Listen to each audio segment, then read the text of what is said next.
안녕하세요. 1월 15일 금요일 한절 함께 시작하겠습니다. 오늘 묵상 본문은 마태복음 2장 13절부터 23절까지의 말씀입니다. 먼저 13절, 14절 말씀을 보도록 하겠습니다. 그들이 떠난 후에 주의 사자가 요셉에게 현몽하여 이르되 헤롯이 아기를 찾아 죽이려 하니 일어나 아기와 그의 어머니를 데리고 애굽으로 피하여 내가 내게 이르기까지 거기 있으라 하시니 요셉이 일어나서 밤에 아기와 그의 어머니를 데리고 애굽으로 떠나가.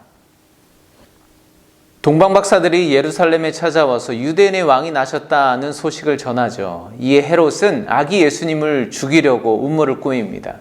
그러나 하나님께서는 그 얄팍한 음모를 미리 아시고 동방박사들에게 헤롯에게로 가지 말고 다른 길로 돌아서 고국으로 돌아가라고 지시하십니다. 그리고 천사를 통하여 요셉에게 현몽하여 아기와 그의 어머니를 데리고 애굽으로 피신하라고 명령하십니다. 그런데 이후에 헤롯은 자기가 동방박사들에게 속았다는 사실을 알고 분노하죠. 그래서 베들레헴의 2살 이하의 모든 사내 아이들을 학살합니다. 그리고 헤롯은 죽어버립니다. 이에 다시 주의 천사가 요셉에게 현몽하여 이스라엘로 돌아가라고 명합니다. 이에 요셉과 예수님과 마리아는 이스라엘로 돌아가는데 헤롯의 아들 아켈라오가 왕위에 올랐다는 사실을 알게 되고 두려워서 갈릴리 나사렛으로 가서 거기에 정착하며 살게 됩니다. 오늘 말씀은 하나의 이야기처럼 보이지만 사실은 시간의 간격을 두고 다른 상황, 다른 인물들이 등장하는 세 가지의 사건이 묶여져 있는 것입니다. 그러나 각 사건이 마무리될 때마다 구약의 예언이 그대로 성취되었음을 기록하고 있습니다. 왜냐하면 마태는 이 복음서를 유대인들에게 보여주기 위해서 썼다고 했는데 구약의 선지자들이 예언했던 모든 약속들이 그대로 예수 그리스도를 통해서 성취되었음을 보여주고 싶었던 거죠. 제가 늘 궁금했었던 건데 오늘 말씀을 묵상하면서 좀 해소되었기 때문에 여러분과 나누려고 합니다. 그게 뭐냐면 요셉의 존재감이 그리 크지 않잖아요. 반대로 마리아는 전에 말씀드린 것처럼 존재감이 크게 부각되고 위대한 여인이라고 말하고 어떤 이들은 거룩한 마리아 이렇게까지 표현을 합니다.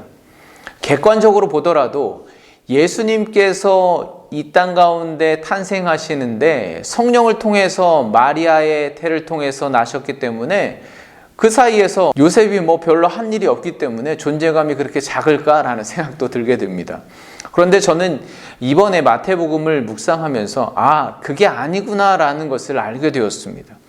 맨 처음 예수님의 족보에서부터 마리아가 혼전에 예수님을 잉태하게 되었을 때, 그리고 베들레헴에서 애굽으로, 애굽에서 이스라엘, 갈릴리, 나사렛으로, 그리고 이후에 예수님께서 할례를 받으실 때, 그리고 절기를 지키실 때, 그 모든 과정 가운데 하나님께서는 요셉이라는 사람을 통하여서 합법적으로 예수님을 보호하셨다는 것입니다. 그래서 요셉이 언제까지 생존했는지 모르겠지만 예수님께서 성장하시기까지 요셉을 통하여서 보호하는 자의 사명, 그 책무를 다하게 하셨다는 것입니다. 오늘 말씀에도 보면요, 좀 특이한 표현이 있습니다. 아기와 그의 어머니를 데리고 애굽으로 피하여 요셉에게 현몽하여서 말씀하신 건데요. 요셉의 아들, 아내인데도 아기와 그의 어머니라고 표현하는 그런 말씀이 여러 번 등장합니다. 무슨 의미일까 곰곰이 생각해 봤는데 하나님께서는 요셉에게 분명히 아기 예수님과 마리아의 보호자로서의 그 사명을 맡겨주시고 요셉의 그 존재감, 정체성은 바로 그것이었다는 것입니다. 얼마나 귀한 정체성입니까? 여러분, 이처럼 우리의 눈에는 미약하고 다소 잘 보이지 않더라도 하나님께서는 모든 사람, 모든 상황, 모든 조건들을 통하여 합력하여 하나님의 위대한 구원의 역사, 선을 이루어 가시는 분임을 잊지 마시기 바랍니다. 네, 제가 또 하나 궁금했던 것이 무엇이냐면 예수님이 마리아를 잉태하시고 탄생하시고 피난길에 오르시고 낮고 소외된 땅 나사렛에 가서 거주하시는 그 모든 여정을 보면서 예수님은 단순히 유대인의 왕으로 오셨을 뿐만 아니라 온 인류를 구원하실 메시아요, 또 하나님의 아들이시잖아요. 그런데 하나님께서는 그 당신의 아들을 이 모든 시련과 고난을 겪도록 그냥 내버려 두셨다는 것입니다.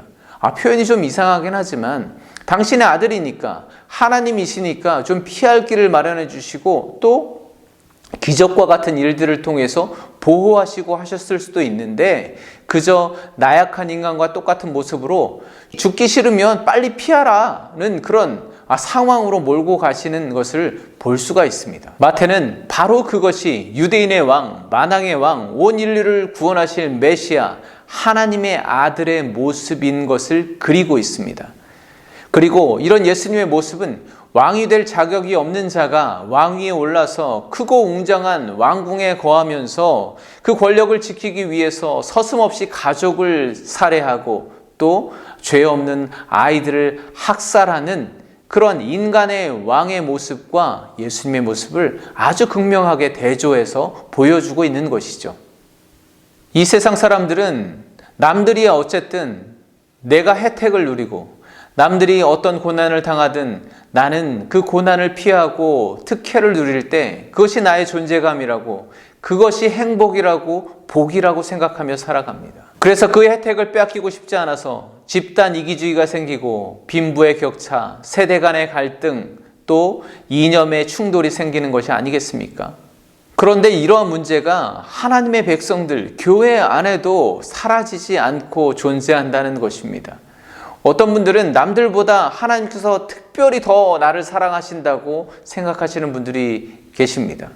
물론 그것 자체가 나쁜 것은 아니지만 그렇게 생각하게 되는 이유가, 남들은 고난당하고 실패하고 좌절하고 시험당하고 하는데 나는 그렇지 않거든요. 나는 평안하거든요. 그럴 때 하나님은 저들보다 나를 더 사랑하시는구나, 나는 축복받은 자다라고 생각한다는 것입니다. 여러분, 그것이 온전한 그리스도인의 모습일까요? 그러나 여러분 보십시오. 하나님께서는 당신의 아들 예수님을 특별 대우하지 아니하십니다. 오히려 나약한 인간의 보호를 받는 어린 아이로 살게 하시고 또 그 험한 고난의 길, 십자가의 길을 끝까지 걷게 하십니다. 그렇다고 해서 누가 감히 예수님이 복받지 못한 자라고 말할 수가 있겠습니까?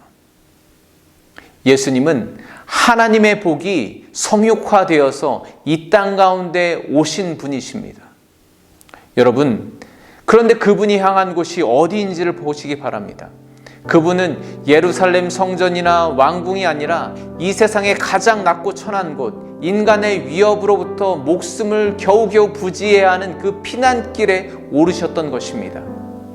하나님의 복은 성전, 왕궁, 물질, 권력, 그곳에 있는 것이 아니라 오직 예수님께서 계신 곳이 복의 자리라는 것을 잊지 마시기 바랍니다. 그곳이 피난길일지라도 말이죠. 오늘 마지막 23절 말씀을 보겠습니다. 나사렛이란 동네에 가서 사니 이는 선지자로 하신 말씀에 나사렛 사람이라 칭하리라 하심을 이루려 함이로라. 아멘. 예수님을 나사렛 사람이라 칭하리라고 합니다. 이 세상을 구원할 메시아, 온 인류의 왕, 하나님의 아들이시고 복이신 예수님은 일생 동안 당시 가장 변두리에 있던 이름조차 잘 알려지지 않은 작은 마을, 아무도 주목하지 않는 그곳 나사렛 출신으로 불려야만 했습니다. 여러분, 마태가 한결같이 강조하는 것이 있습니다. 앞으로도 계속 보게 될 텐데요. 예수님은 구약의 선지자들이 예언한 하나님의 모든 말씀을 성취하시는 우리의 진정한 왕, 메시아이시라는 것입니다.